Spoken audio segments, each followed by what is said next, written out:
मैं निरंतर प्रार्थना करता रहता हूं। आप में से कितने लोगों ने पहले कभी ये वर्ड पढ़ा था, जब धर्मी तुझे मारे तो ये उस ऑयल की तरह है जो तेरे ऊपर डाल दिया गया।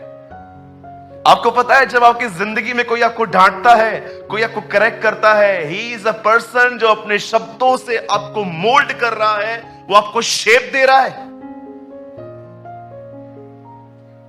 अरे मैं आपको सच कहता हूं, लिख के देता हूं, प्रभु मेरा गवाह है, अगर आपके जिंदगी में आपको डांटने वाले आपसे दूर चले गए ना, आपको बैकस्लाइड होने में समय नहीं लगेगा। इंसान में इतनी ताकत नहीं है कि वो बार बार अपने आप को पकड़ सके। इसीलिए परमेश्वर ने, जब हम बचपन में थे, मां बाप ठहराए, स्कूल गए, टीचर आया, शादी करके गए, सास और बहू, सास और जो मदर इन लॉ जो एंड फादर इन लॉ, वो आपके ऊपर दिए गए, और आप चर्च में आए तो आपको पास्टर दिया गया। कभी आपने इस बारे में सोचा है कि जहां कहीं भी हम जाते हैं, हमारे ऊपर कोई क्यों स्टैंड किया जाता है? क्योंकि परमेश्वर जानता है मनुष्य में इतनी ताकत ही नहीं कि वो स्वयं को पकड़ सके। इसीलिए परमेश्वर आपके ऊपर एक मैच्योर, एक ऐसे व्यक्ति को स्टैंड करता है जो आपको सिखाए, समझाए। अब सोचो, अगर किसने उसका विरोध किया तो वो कहां जाएगा? सोचो, आपके अंदर घमंड है और परमेश्वर आपको उस घमंड से आजाद करना चाहता है। वो किसी को आपके अधीनता में रखना चाहता है आपको, लेकिन आप उसका भी विरोध करने वाले हो। मैं आपको बताना चाहता हूं, आप कहां जाएंगे? स्कूल में टीचर पसंद नहीं है, घर के ऊपर सास और जो ससुर है वो पसंद नहीं है, चर्च में पास्टर पसंद नहीं है, यहां पर ये पसंद नहीं है। मुझे एक बात बताइए, परमेश्वर आप पे काम कैसे करेगा? इसीलिए पतरस कहता है, नव युवकों, प्राचीनों के अधीन रहो, क्योंकि परमेश्वर अभिमानियों का विरोध परंतु दीनों पर अनुग्रह करता है। पतरस कहता है, अधीन होना दीनता की निशानी है। ब्रदर हमेशा मुझको ही समझाता है और किसी को नहीं समझाता वो। You have a pride. अरे मैंने जो डांटे खाई हैं अपने सीनियर पास्टर्स की। एक दिन मैं एक पास्टर के कमरे में नाश्ता लेके गया, घर से बना के। मुझे पता नहीं था पीछे की खिड़कियों से मस्कीटो आ रहे थे, और रात भर अपनी जो खिड़की थी बंद करके सोए थे। मैं मॉर्निंग में गया, मैंने दरवाजा खटखटाया, बहुत बड़े मैन ऑफ गॉड थे। मैंने उनके सामने नाश्ता रखा, मुझे लगा इसमें फ्रेश एयर नहीं है पूरे रूम में। मैंने डोर खोल दिया। जानते हो उन्होंने मुझे क्या बोला? Come here, I teach you a lesson. 10 minute मैंने एकदम डांटा उन्होंने मुझे। क्यों खोला? हमारा रूम है ना, आपने हमसे पूछा।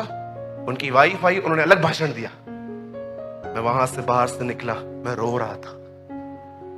मैंने कहा, प्रभु मेरी गलती क्या थी? वो आज मैं कहना चाहता हूं, थैंक यू जीसस, धन्यवाद इन लोगों के लिए जिनको खुदा ने मेरी जिंदगी में ठहराया। नहीं तो पता है मैं क्या करता? मैं आपके साथ झगड़े करता, मैं आपके साथ मुंह मारी करता, मैं आपको ऐसा सुनाता, आप में ना बाहर जाके बोलते ये पास्टर है इतना गुस्से वाला। हे नवयुवकों को, प्राचीनों के अधीन रहो,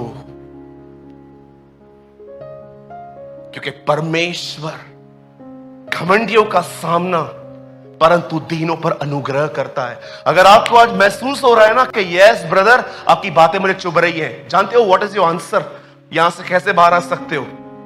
किसी के अधीन हो जाओ, किसी को जाके बोलो, मुझे सिखाओ ब्रदर, मुझे लगता है मुझे ABCD से स्टार्ट करना है। अगर आप नहीं जानते, ब्रदर लास्ट वर्ड लगाइए, मैं इसके बाद बंद कर दूंगा। 1 पीटर 5, यहां देखिए सब, आप घर पे जाके आराम से खोलिएगा। 1 पीटर 5:5, ये देखिए यहां पर क्या लिखा है।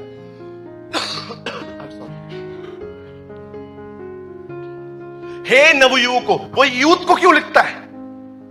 Why never say युवकों? Why say नवयुवकों? क्योंकि वो जानता है जवानों में सबसे अधिक घमंड होता है।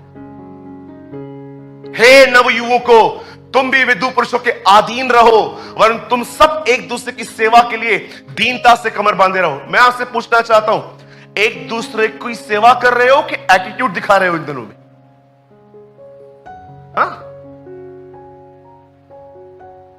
मेरे को सब पता है, यही तो प्रॉब्लम है। आपको पता है इन दिनों में प्रभु ने मुझे क्या कहा? बार बार उन्हीं संदेशों को सुनने को तुच्छ न समझ। God spoke to me today. You know, परमेश्वर चाहता है बाइबल के सत्य बार बार सुने जाए। आपको मैं बताना चाहता हूं, जो ये नीचे का वर्ड है ना, परमेश्वर अभिमानियों का विरोध करता है, मैंने पतरस में खुलवाया है, ऐसा सेम वर्ड याकूब में भी है। आपको पता है यीशु ने कहा, पतरस में लिखा गया है, उसी के मार खाने से तुम चंगे होते हो। ये सेम वर्ड यशाया में भी लिखा है। कभी आपने सोचा एक ही बात बार बार क्यों कहा जा रहा है? परमेश्वर चाहता है कि आप उन सत्य बातों को बार बार सुने। कभी कभी सेम वर्ड चलता है ना, हम बोलते हैं ये तो सुना था। आज की बात बता रहा हूं, मैं कुछ सुन रहा था। एक बहुत ओल्ड मैन ऑफ गॉड है, 18th सेंचुरी में थे। मैंने उनकी कोई क्लिप लगाई थी और जब उन्होंने वो वर्ड ओपन करवाया ना, मैंने कहा मुझे तो आता है। सडनली प्रभु ने मुझे कहा, बार बार पुराने संदेशों को सुनने को तुच्छ न जान, ये मेरा तरीका नहीं है। आपको पता है कौन से वो लोग होते हैं जो हमेशा नई बातें प्रीच करना चाहते हैं? क्योंकि वे चाहते हैं उनकी इमेज ऐसी रहे कि यार he is a different preacher.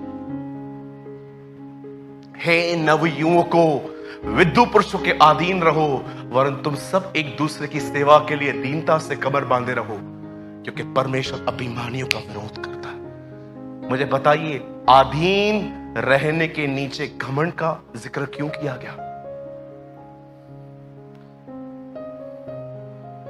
अगर आप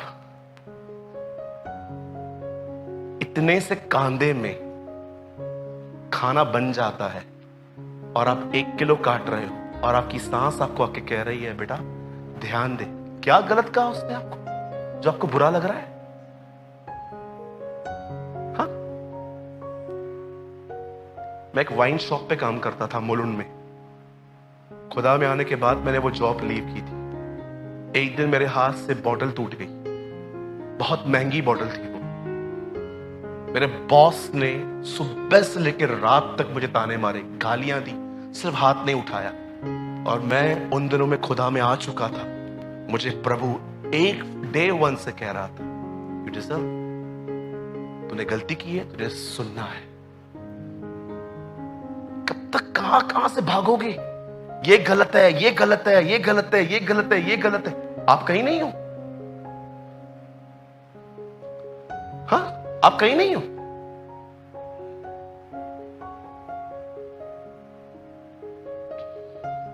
हे नवयुवकों, विद्यु पुरुषों के अधीन रहो।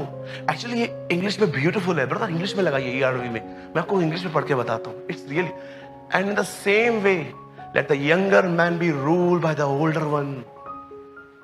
जब तुम छोटे हो, जो तुम्हारे ऊपर बड़ा खड़ा है उसको अपने ऊपर रूल करने दो। Let all you put away pride and make yourself ready to be servants. For God is a hater of pride, but He gives grace to those who are themselves low. जो व्यक्ति लो है, जो सीखना चाहता है, the Bible says grace उसके ऊपर आता है।